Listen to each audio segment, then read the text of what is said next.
Hello, everybody. My name is Dan Skipbound, and this is the 52 must-see movies and why they matter.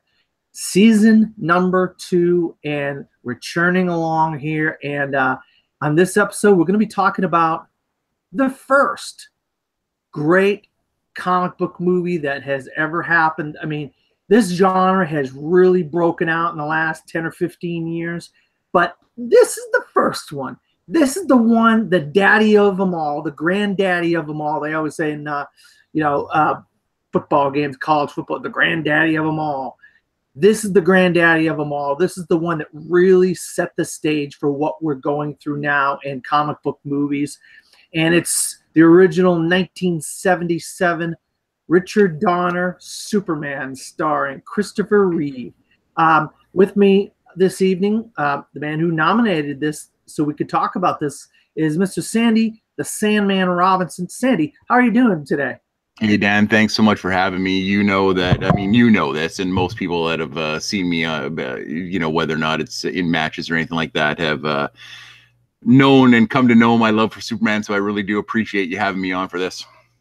Yeah, no, when we're thinking about the list and what we're gonna nominate, what we're gonna have, and some other things came up, and I was like, no, we're not nominating those. We're gonna nominate Superman because that's the movie that started it all. And the thing is, it stands up today, still 30 to 41 years later, I believe. What was it, 78 or 77? I think it was 78. And it was December, initial released on December 10th, 1978. So it's 40 years later. This movie still holds up today, and I will argue with anybody that says it doesn't.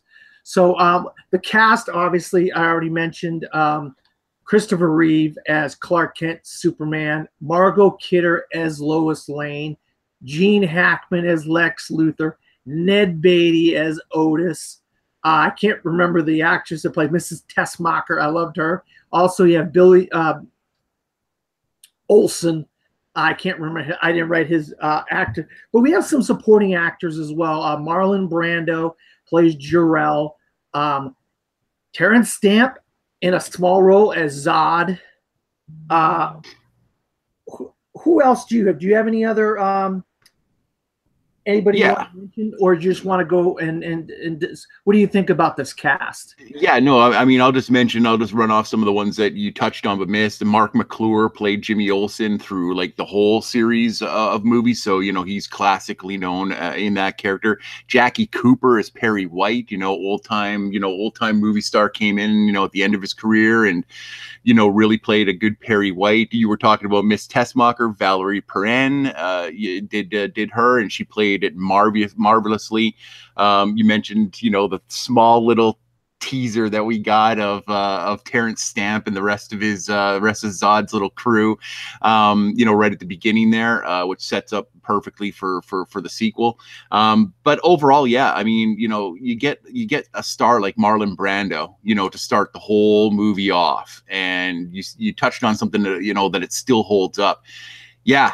It really does. Like I watched it again for probably the 100th time, a couple of weeks ago, and the special effects, they're there. The acting. Nowadays movies can sometimes rely too much on special effects. I know we've talked about that, before, about how heavily movies rely on that stuff.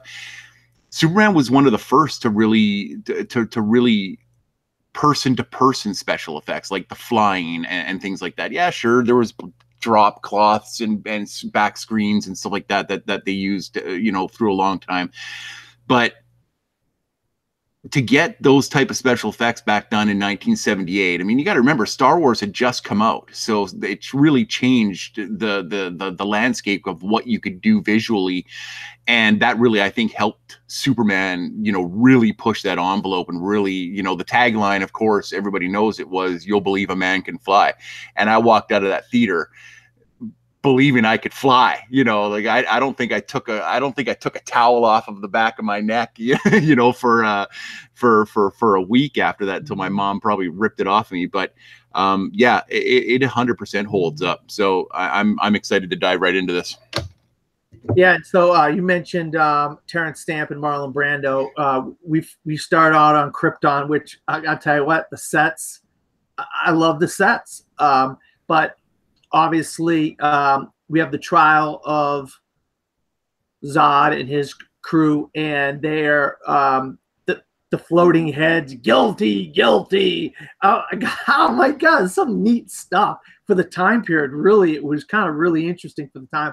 And of course, Terrence Stamp, his whole crew ends up in the Phantom Zone, which is at this time is a mirror.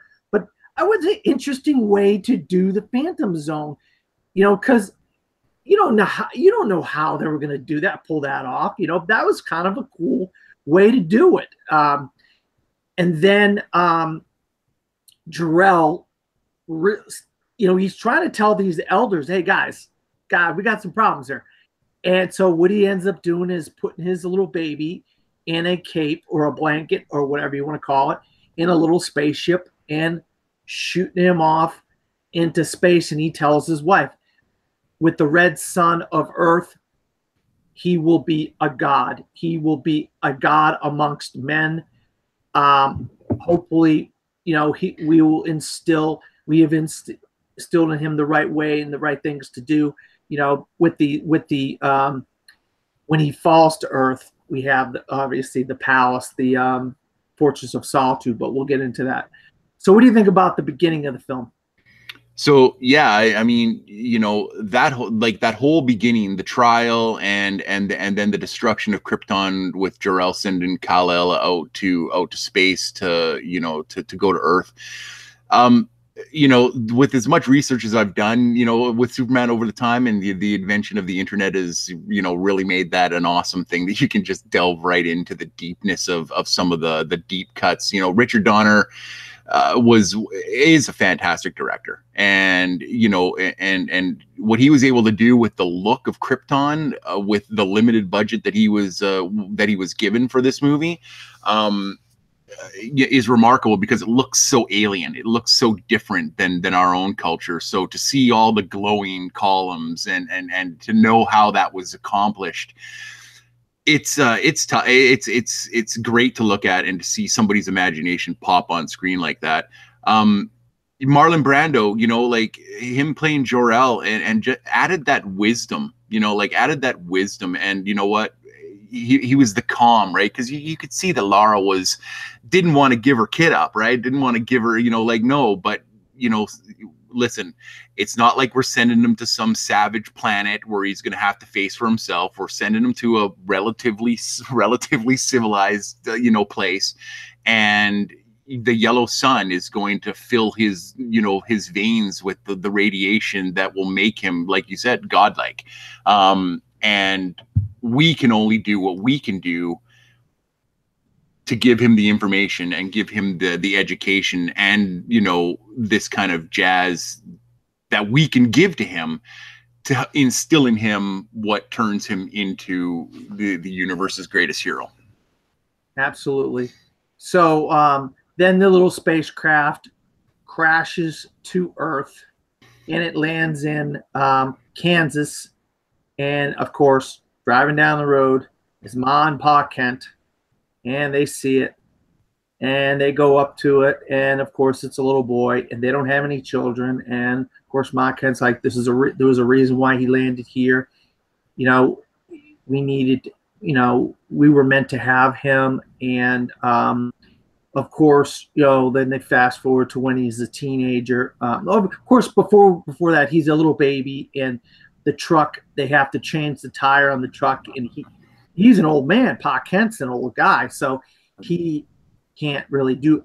The little baby goes up, and he lifts the truck up, and they knew something special. They knew there was something special about this little baby boy.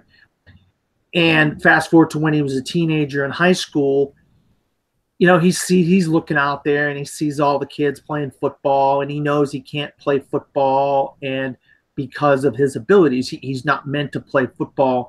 And you see him, he's racing the train, and his Ma Kent goes, you weren't meant to play football. You were meant for something greater. And this is kind of he ended up with this family, a family of very good values, and that taught him right from wrong and the way of life on Earth at the very beginning, which is a good thing for this little boy.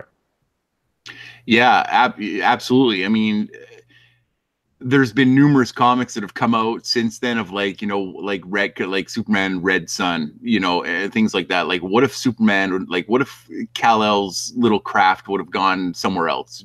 Germany, Russia, you know, like places that in history around this time weren't the nicest places to be. And somebody like Kal-El could be completely, you know, brainwashed into believing that this was the right way, you know, to live your life. You know, it's that first scene where, you know, where the truck crashes and then Pa Kent gets underneath the truck and he's trying to jack it up and it's not on good ground and he's sitting there trying to remove that tire and it crashes. Like the jack you can see slipping and it just jacked, but he's sitting there wincing and nothing, you know, the 10, you know, 3-ton truck doesn't fall on him. And, you know, there's little naked Clark, you know, holding up the truck saying, I got it. Don't worry. You know, like you knew that, yeah, he was something special at that point, but it doesn't matter if it was some other country. It could have been New York City that it landed in. It could have been LA. And what kind of values would have been instilled with at that point? You just don't know, right? But because he landed in the Midwest, he landed in those old school human values, parenting values. They were able to instill into Clark right from the beginning that this is how you treat people. This is how you want to be treated. This is what you do. If you can help, you help. If you can't, you do whatever you can. You know, and once again, it's what raised Clark to be the person he is. Yeah. And almost every iteration we've seen on the screen, Clark has wanted to play football at some point in time. And no, you know, no, you can't. You're too strong. All you have to do is get into the heat of moment, man. I mean, you and I are hockey fans. You know what can happen, you know, in the split second with somebody with a stick. Can you imagine Superman losing his cool for a second? You know, like there you go. The entire team is wiped out with one laser blast, right? So, no, you hit it right on the head. You know, he landed in the right place at the right time with the right people to start. Because Superman isn't all about this. It's about here. And when you've got a good one of these, you generally tend to do the right things, no matter what kind of power you have. Yeah, and so then, unfortunately, Pa Kent dies, and we have the funeral. And of course, you know, this really hurts Clark a lot. Then he ends up finding, going into the barn, and he goes to his ship, the ship that he landed on Earth, and he found a crystal, and he also found kryptonite, and this leads him to the Fortress of Solitude, where he gets some mentoring from Jor-El, Marlon Brando. This basically leads us into his adulthood, where we see him go join the Daily Planet. So he has to kind of disguise himself, and he chooses this disguise of Clark Kent. So, what are your thoughts about these sequences? Well, first off, Jeff East is the actor who played young Clark Kent, his teenage years when he left with the crystal to create the fortress. Not enough can be said about, like, I know he gets overshadowed by Marlon Brando before him, and then he's got this amount of space, and then it's Christopher Reeve for the rest of the time, right? But he really brought a humanity to, I think, that younger Clark. Like, I got to go out and find who I am. Like, I got to, who am I? Where did I come from? Who sent me here? All that kind of stuff. So yeah, when the crystal calls to him and says, we're ready to teach you. You just have to follow the path. And he goes and he follows the path, and it takes him, you know, all the way to the Arctic Circle, and he finds nothing, and then he wings that crystal out there, and it creates the fortress, and he goes in there, and then Jor-El starts speaking up, and he learns his lesson. He starts getting his lessons, and the next thing we see is, you know, like him coming out of that, you know, that crystal cavernous fortress of solitude, and he's the person that we expect him to be. So I think I don't know if we got enough of it. Like, I don't know if we got enough of young Clark in the movie. There's some things that we'll probably talk about a little bit later that you probably could have shortened a little bit to give us a little bit more of that journey that he went on. Like in Man of Steel, like when like the whole beginning is pretty much relegated to that progression of what Clark has to do to become the person that he's in. I would say the first hour at least is dedicated to that. But overall, it's a great origin. Like, I mean, it's a great origin story. The beginning part of this movie is a great origin story, and they didn't let it drag as what they could have. It just moved, you know, like, so I agree with you. I think that, I think that's a pivotal scene, and they could have made it cheesy, but they didn't. They made it as realistic as they could. Of course, he ends up working for the Daily Bugle. And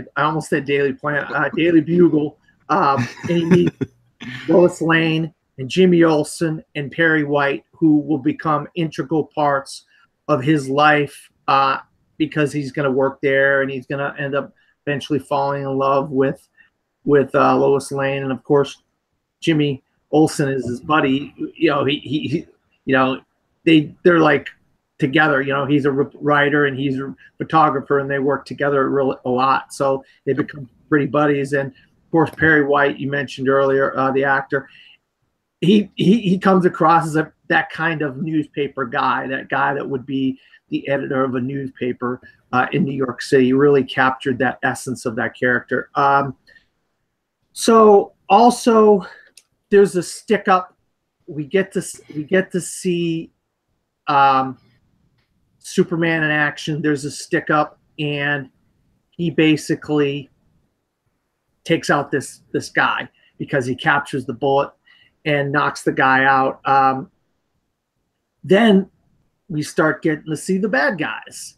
Otis, he's just walking down the street. He's eating his donut or bagel or whatever he's doing, and we see where he ends up. He ends up taking this interesting route through the train station and through the tunnels of the New York train, underground train, and he ends up getting tailed by a police officer. So when he gets into his base of operations, we get introduced to Lex Luthor and Mrs. Tessmacher. And of course, Lex is like, "You were tailed again." And he has little tricks out in the tunnel, which the police officer is like, "Hey, I think I know where they're at." And then he just pushes him out in the middle of a train, and he's killed. The cop is killed. So these introductions and the beginning of our kind of introduction of our villain and some of our main characters, I really thought they did. I mean, I'll tell you what, this movie really does a lot of things really good. Yeah. Yeah. Well, I'll touch on a couple of things that you brought up. The introduction of Clark Kent to the Daily Planet and him seeing all that stuff. Not enough is said about Christopher Reeve's Clark Kent portrayal. He is so bumbling and on purpose, you know, because we see it several times throughout the series, you know, where he's like, he takes his glasses off, and he's Superman at that point, and just like shaking his head like, I have to be this moron, you know, and like to make sure nobody, because this isn't my job. This isn't who I am. This is who I am. This is, you know, the other guy, you know, and you know, you first meet Lois and she's this like power forward. She's just moving, you know, to the net as quick as she can. She's just, you know, she's all over the place. She's a true newswoman, you know, and Jimmy, you know, his sidekick, you know, you tell the stories, I'll take the pictures, buddy. And you know, and just goes out there and he puts himself in danger all the time just to get that shot. Right. And that's what a good photographer does. And yeah, Perry White, he's what you expect to see when you roll into a 1970s, early 80s newspaper and you see those guys that have been around since, you know, before, you know, and doing that stuff. But then we get into, like you said, we get into the bumbling Ned Beatty character, Otis, you know, wandering around trying to lose the tail that he's got and not even noticing that he's got one again. And I think, especially with it being one of the very first comic book movies, like really adapted from a comic book, not enough could be said about how innocently evil Lex Luthor is. Like, they didn't go whole hog and it wasn't like you know, like that typical old serial villain and stuff like that. He was smart, like, and in my opinion, the best Lex Luthor that's ever been on screen. That's my opinion. Gene Hackman played it perfectly. And yeah, like, to go into that layer in the subway and then to just he were followed again, hit that button and you see like the wall just close off and chuck those guys over onto the thing. It's all about timing, because if he'd have done that 2 minutes earlier, the cops would have got off, jumped off of things and be like, oh, that sucked, and then they would have been down there with a SWAT team. But it was perfect timing. He's like looking, he's like, yeah, right about now. And in our jaded, you know, adult perceptions, you sit back and you go, man, he just killed 2 cops. But you don't think about it that way because it wasn't done in a typically evil manner. It was just, that was what he was doing to not get found. And as adults, we can go, man, he just killed 2 cops. You know, that's bad. You don't do that kind of stuff. So yeah, like, not enough could be said on how Chris Reeves played Clark, not just Superman, but played Clark, and how awesome Lex Luthor, like Gene Hackman, is at Lex Luthor. Yeah, and I had it in my notes, bumbling Clark Kent, and I forgot to say it. So I'm glad you brought that up. Yep. And now we get to see the real Superman. We haven't really got a chance to see Superman in action in a very famous scene, the helicopter scene, and Lois Lane's in the helicopter, and something happens to the helicopter. It breaks. So Superman has to come and save the helicopter, but also save Lois Lane. And we get the famous line, "You got me, who's got you?" Yeah. I just, to this very day, I think what a great line that was. It's you're right. In moviedom history, it's, if you look up the top 100 quotes in movies, it's not there, but it should be, because and it gets overlooked a lot. But that first time that Clark, I mean, we know he's got powers. We saw him earlier in the movie as a young kid, so we know he can move fast. We know he can jump. We know he's got strength. We knew that. But that first scene where the wind picks up and takes that helicopter and careens it off the top of the, you know, the Empire, or the Daily Planet, and they're just hanging there, and Clark is outside and he's looking up because something fell down, and he picks it up, and I think it's Lois's shoe, and he's looking, and then he looks up, he's like, uh-oh, and he runs down the street a little bit, and he goes for a phone booth, and it's like one of those little half phone booth, and he looks at it and he's like, if he was Deadpool, he'd have just given you the fourth wall and just shaken his head and moved on. But no, he moved on. And he found another one, and that's you get. And then he takes off, and he grabs Lois because she falls. And I don't care. I've listened to all the physics people say, "Oh no, he would have ripped her in half." I don't care. You know what? It doesn't matter. It was the heroic thing to do. He saved her, and then of course the helicopter comes down. And he just grabs it and keeps on going up to the top. And yeah, your line, you know, like, don't worry, I've got you. You've got me. Who's got you? Perfect Lois Lane, right? Like, I'm in danger, falling to my death, but I'm still going to be a reporter, and I'm going to ask you a question, you know, and do that. So I 100% agree with you. It's one of the most important scenes in movies. It really is. I mean, it's underrated how good Margot Kidder is as Lois Lane in this franchise of films. Yeah. This is where we're going to talk about this gentleman a few more times, because we've got a few more movies where he does the score of some of these movies that you guys have nominated on season 2 of the 52 must-see movies and why they matter. But this is really where the score of this film just jumps out at you, no pun intended. John Williams' Superman score, I'm really good at whistling it.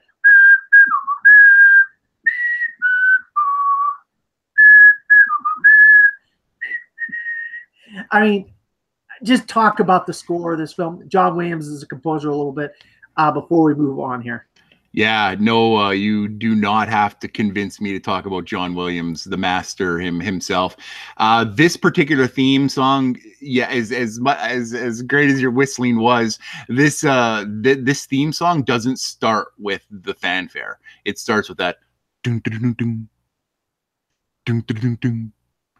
Dun, dun, dun, dun. It starts with that little bass pump that you've got going on there, and so you know something is happening because it eventually crescendos up a little bit. It gets a little louder and a little faster, and then it's do do do do, and whoosh, the shirt coat, the jacket comes off, and dun, dun, dun, dun, dun, dun, dun, dun, dun, dun, dun, dun, and he goes, and then dun, dun, dun, and then you get the fanfare. It is my favorite piece of movie. Composer. It is my absolute favorite piece of music. I listen to it whenever I'm down. I've got it on my phone, and whenever I'm down, I just hit it, and it's like, and I just lose myself in it, and I listen to the whole thing, and it just puts me in a good mood. It doesn't matter where I am. It doesn't matter what I'm doing. It doesn't matter where I'm seeing it. It doesn't even have to be on Superman. The minute that song comes on for anything, I am just happy. And John Williams, he is one of, if not the best at capturing the mood of a movie and what you need to become engaged with those characters. And when that song comes up, you are 100%, yeah, get him, Superman, get him. You are on board for it. You want to do exactly what I just did. You just want to pull your shirt apart and hope there's an S there, and jump up into the sky and save people. And that's the power of music and power of John Williams. And we've seen it with Jaws, we've seen it with Star Wars, and as his career has progressed and the multiple amounts of movies he's done, you get it. When you listen to it, you get it. If you've never heard it before and you've never seen it before, you're missing out. Absolutely. It's phenomenal. And John Williams is, I have talked about this when I did Jaws last year. I grew up with John Williams because I'm from Boston, obviously, and we used to go to the Esplanade, and we used to watch every 4th of July, Pops Goes the 4th, and he was a conductor of the Boston Pops. And I just got lucky. That's where I was from, and I got to experience that as a child growing up. And that was one of the few good moments in my life when we got to go to Pops Goes the 4th and got to listen to John Williams. So that's why he really resonates with me so much. All these films in this era in the 70s and 80s are just phenomenal scores. And Superman, you might be right. This might be the best one. He's done so many great ones. It's hard to compare. Star Wars is great, but we'll get into Star Wars another time. So then we get a little bit of a kind of like a multitude of scenes where Superman's being Superman, and he saves a plane.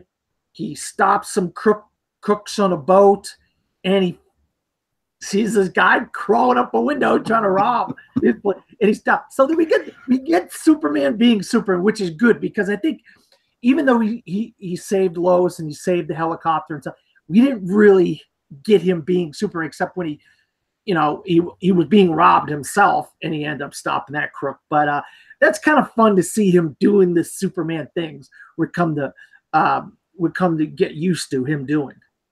Well, and yeah, you're absolutely right. Like the minute he saves Lois and puts that, and puts that helicopter down and puts her down on 2 feet, and she's like, who are you? And he's just like, and he takes off and he flies, and you see him flying over the city.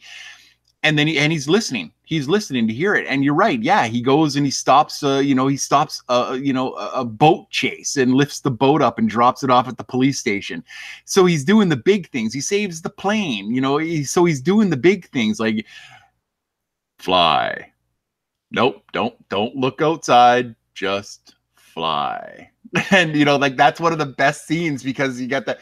Like they're all just looking out the little tiny window and seeing Superman waving while he's holding up that plane with the engine. And then he does the little things, like the guy that's like climbing up the wall. He's like standing there and the guy's like, what? And he falls over and he goes and saves him, and does that. But he also saves that cat for that little old lady. Like he goes at, like it does literally, he just swoops down, yoink, picks up, and he's like, have a nice night, ma'am. And just he does the little things because in Clark and Kal-El's mind, a hero's not somebody that just shows up for the big events. A hero is somebody that shows up whenever they're needed, and as long as he can do that. And I think that when we wrap this up, I think that it'll come into play. That's the tough thing about being a superhero is that it's easy to show up for the big events. It's if you're not there for the little ones, because that's what builds the people's trust, right? And so, yeah, absolutely. You're right. And it builds trust with the audience watching the movie as well. Yep. And then, of course, Lois is like, well, I need to get an exclusive interview with Superman. And so Superman agrees to, I don't know what you would call it. It's a date/interview.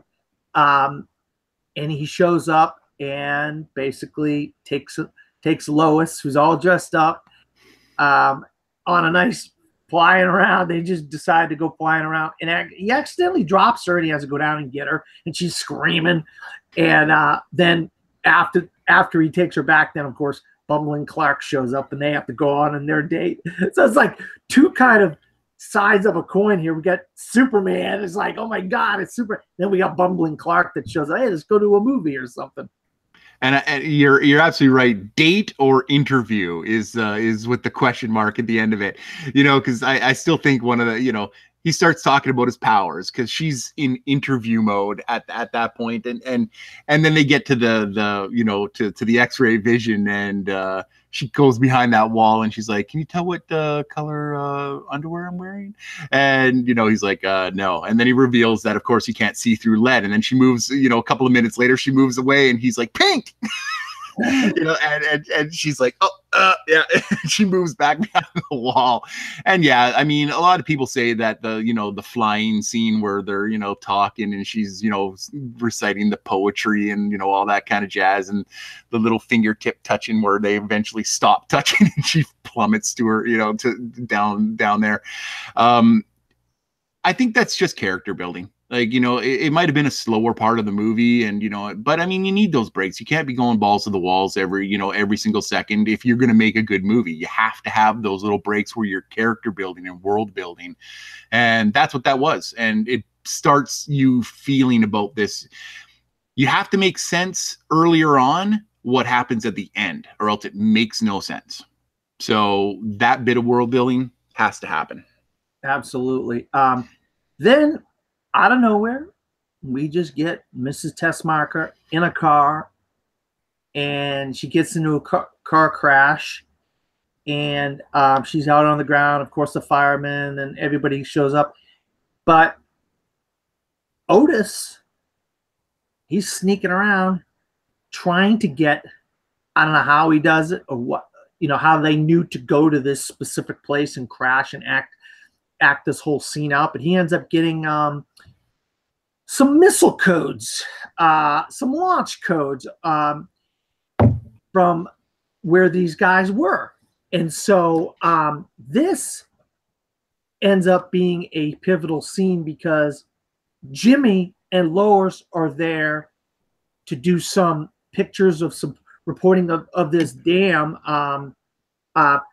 I believe they're over there by this dam in the Grand Canyon, that area.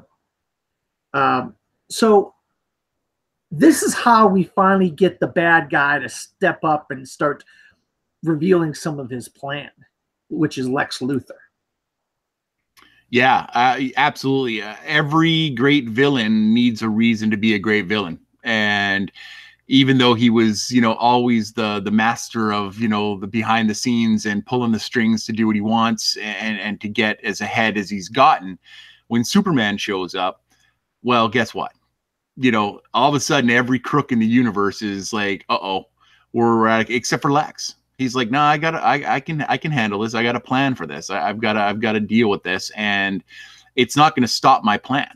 My plan is that I want to take these to do this, and you'll know about my plan a little bit later. And yeah, you get to the dam, and something big is going to happen, because of that. But it's just the amount of planning that goes into, and because the planning had already been this far, he had to come back and then plan again, because now you had the introduction of Superman. So there was you can't do what he was going to do with that person now in the world. You can't just do that. So you had to come back and then create your whole plan again just because of that. And once again, that brings into, how awesome a villain Lex Luthor is, because he's not just like, okay, well, let's just keep going forward and hopefully we get lucky, fingers crossed. Nah, he doesn't take nothing for luck. So, yeah. And what happens, going forward, you'll see how much planning he does. And then another little scene, which is kind of a throwaway line of dialogue. I think Perry White brings it up, or somebody says, hey, there was a meteorite stolen from a museum. And you think, well, meteorite stolen from a museum. Eh. Then we get a secret frequency that only cats and dogs, and we get the dogs barking. Can hear, but Superman can hear because he's got Superman hearing, super hearing.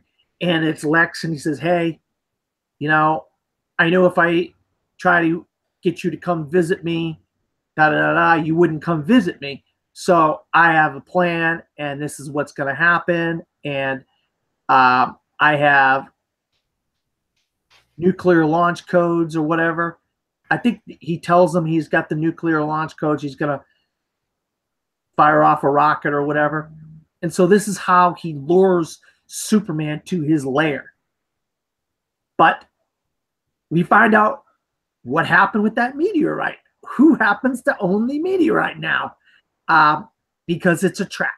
Lex Luthor lures Superman to his lair as a trap because he knows the only way for him to do his plan is to find a way to incapacitate Superman. Neutralize, whatever you want to call it. So what do you think about all this? Yeah, so I mean, him coming over that frequency is brilliant. Superman, right now there's a bomb somewhere in the city, and I have the only detonator. And so he drills him, he spins, we see another power, and he spins down and goes down into the subway.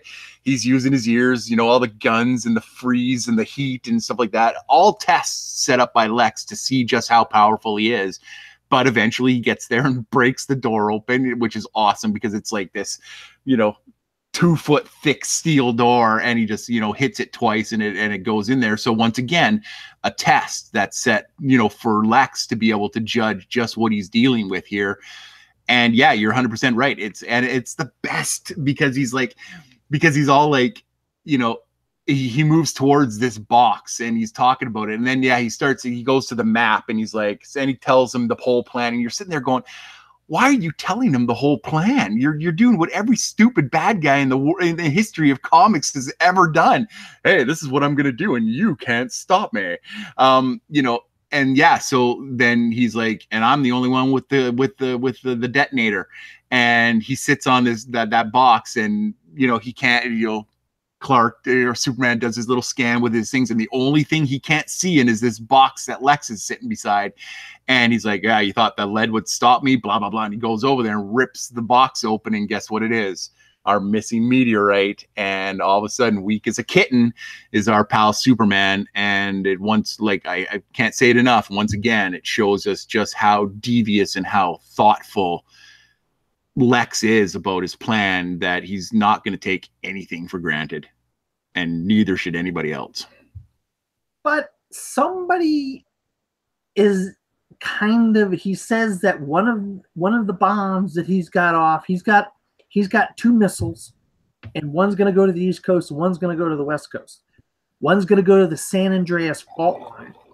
Guess who happens to be in California over by this dam, over by the Grand Canyon, by the San Andreas fault line? Jimmy Olsen and Lois Lane. Mm-hmm.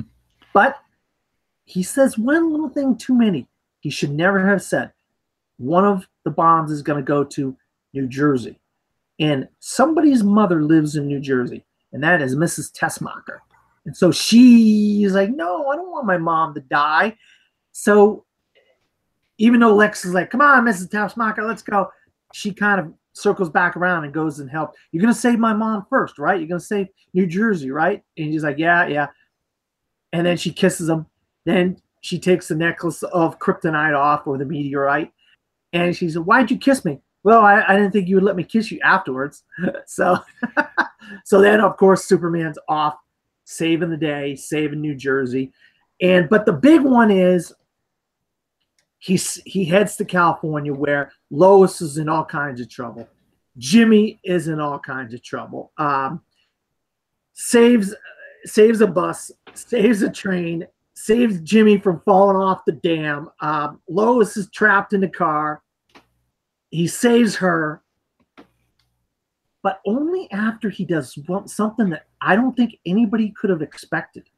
He turns back time. He turns the planet so he could go back and save Lois, so she doesn't die, because she's crushed in when the fault line moved, it crushed, her car fell down in it, and she was crushed in her car. Superman turns the planet backwards, goes back and saves Lois before she could fall into the crater. And this is kind of something that shows the human side of Superman, because this guy's not supposed to show emotion. He's not supposed to think about any one person over another. Even though he saves Jimmy and whatnot, and he saves all these different people and all these different accidents over there in California by the dam and stuff. And he saves these people because all the water is rushing down to these condos, or these apartments that are below the dam. And when the dam cracks, it's all this water. He just creates a little bit bigger avalanche of rocks, and they just build up to where the water hits up against them, and it stops the water from destroying these apartments and these condos. Talk about those sequences, because those that turn back the planet, turn back the time, was really interesting to me. Yeah, no, absolutely. Well, okay, so we'll jump back to the Miss Tessmacher in Superman in the pool. It's really important to make sense that Superman told everybody during that interview, who he was as a person. And one of the things that he said was that he never lies.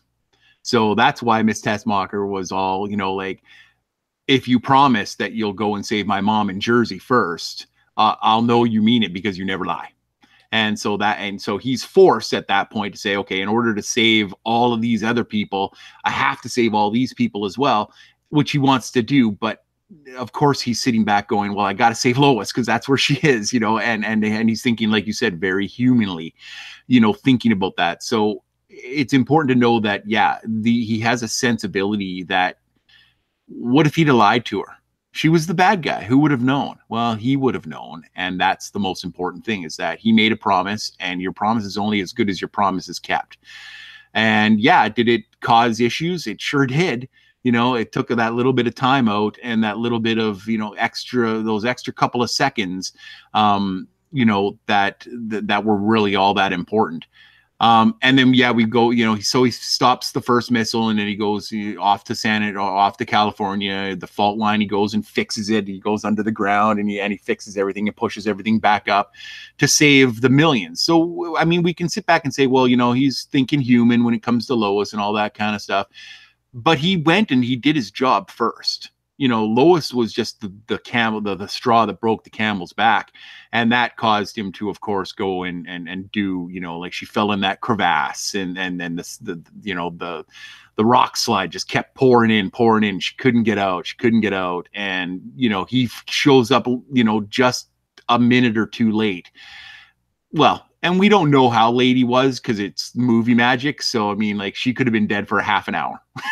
You know, and we don't really know because he showed up there as soon as he was able to just, you know, saving poor Jimmy from hanging off of that, you know, hanging off that dam, you know, saving the people of the town, you know, by building that rock dam, like you said, you know, and then getting to Lois. And I think it just all got to him, and you can see the pure, it was depression, it was sadness at first, and then rage, and like that rage, and he screams up into the air. And what do we see when it screams up in the air? We see Jarrell. No, my son, you must not, you cannot. And he just blows right through, you know, after he says, no, you know, no way, Dad, I'm doing this. And then, yeah, we see him start off, and it's the movies, guys. It's, you know, it's not real life. You know, there's no Superman out there. We can't prove it, you know, that you could do it, but he uses what power he has to do to change the direction that our planet is spinning. And in theory, that turns back time. Now, we all know from watching Ferris Bueller that you can't put a car in reverse and turn around the odometers. So, you know, theoretically, probably not the best awesome plan to come up with, but it was the 70s. It was movies. It was comic books on film.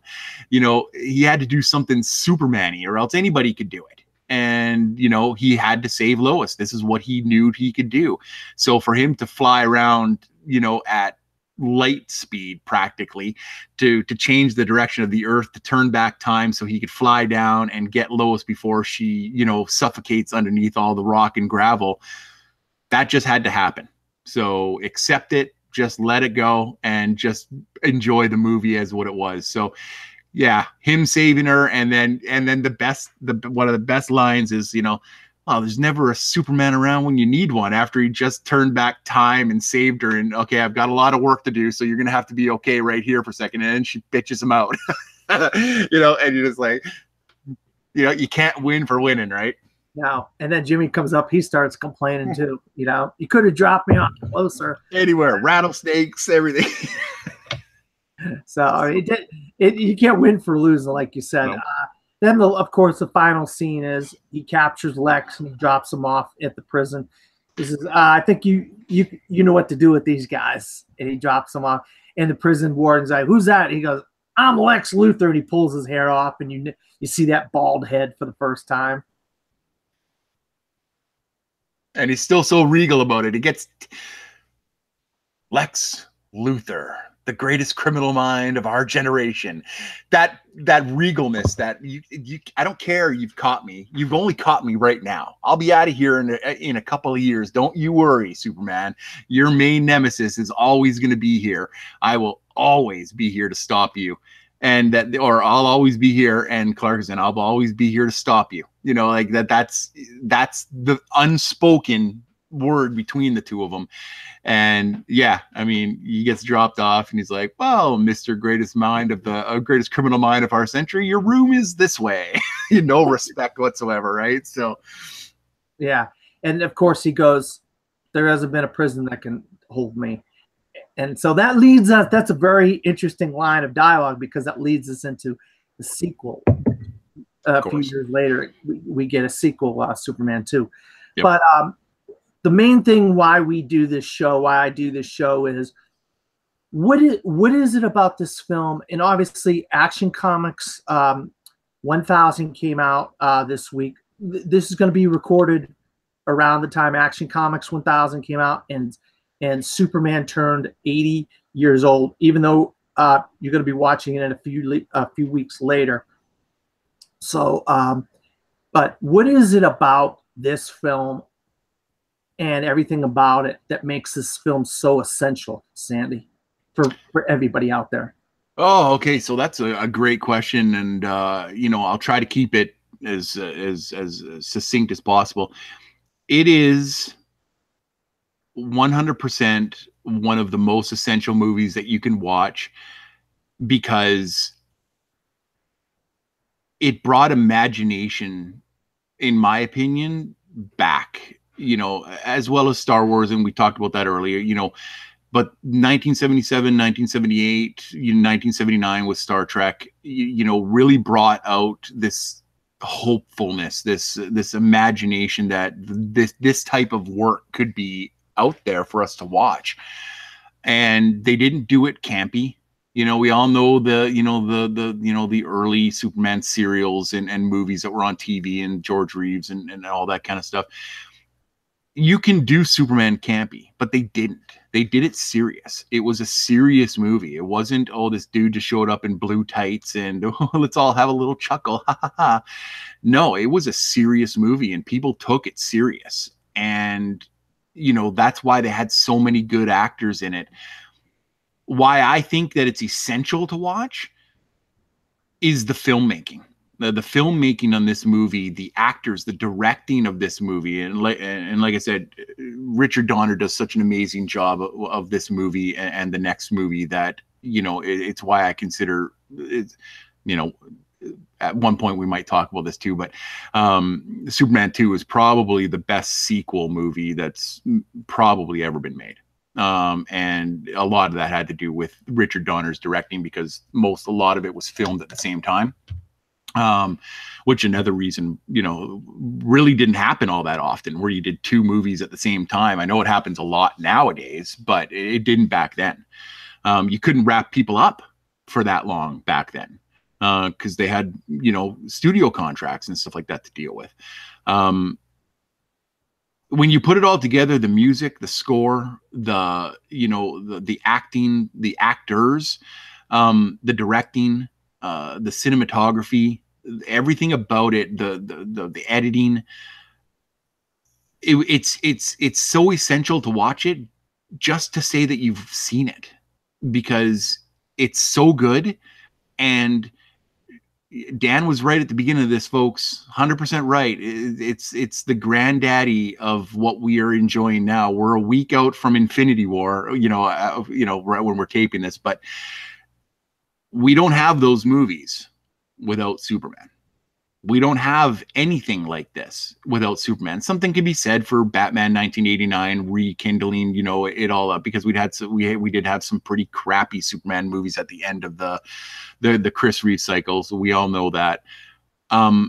But these first two, especially this first one, really opened the door up to let people like a Tim Burton go, they did it with Superman. Why can't we make a serious Batman movie? Why does it have to be Adam West? Nothing wrong with Adam West, but why does it have to be the campy 60s and 70s Superman? Or Batman? Why can't it be a serious, dark Batman movie? And we got that. And, everybody loves it. It's fantastic. We don't get the Dark Knight trilogy. We don't get the MCU. We don't get the DCEU without this movie. And that, in a nutshell, is exactly why it's essential to watch it. Yeah, I couldn't have said it any better, Sandy. You really captured everything that I would have said if I had to have said it about this film, and why this film stands up and why it's such an essential film. And that's why we're talking about it today. And that's why I was glad when you nominated it. I was like, wow, this is a film that should be talked about on the 52 must-see movies and why they matter. It really stands the test of time, and for so many reasons. It's got, like you said, great direction, great score, great acting, great story. I mean, it's a fun comic book superhero story. Yep. And it just so happens that we're talking about it on a day that is celebrating Superman with its 1,000th issue of Action Comics and the 80th anniversary of the creation of Superman by Simon & Schuster. Sandy, where can you be found? You guys all know me by now. You guys all know you can follow me at Full Metal Media, Full Metal Trivia, Worldwide Movie Games, all at YouTube, Facebook, Twitter. Find all those there. We're always uploading content. Dan will be uploading more of these episodes onto Full Metal Media. Almost all the time. It seems like I love them so much. You're a great host at this, Dan. It's a great idea. I think that it's fantastic to get these out here now. And it doesn't matter that these are all our opinions. And, people may disagree that Superman is an essential movie to watch. I don't care. Like this for what it is. And, check this out because it's just fun. Check out all the other episodes that he's done too. They're so great. And if you're just getting into this space, a list like the 52 most essential movies to watch, guess what? That'll help you. You don't just go on to AFI and download their 100 top movies of all time. Make your determination for yourself. Watch the movies you want to watch. And something like this gets that out there. I hope that people watch this episode and go, well, damn, I haven't seen Superman in a long time. Man, I want to go back and watch it. Or I've never seen Superman. The only Superman that I know is Man of Steel or whatever else. Check this stuff out because we have a really good time talking to you guys. And these movies are great, even if they're old like I am. I'm right there with you, my friend. I think I was 4 years old when this movie came out. So I didn't see it in the theater. I saw it a few years later, but I saw it at like 6, 7 years old. So I didn't see it that long later. But yeah, you can find me at Dan Skip Allen on Facebook, Twitter, Instagram, and pictures. Also at From the Fourth Row on Twitter. I also write reviews. And I'm a film critic. You can find my reviews at cinesportstalk.com, cinesportstalk.com. If you want to follow me in my reviews and my movie criticism. So for Sandy and myself, good night.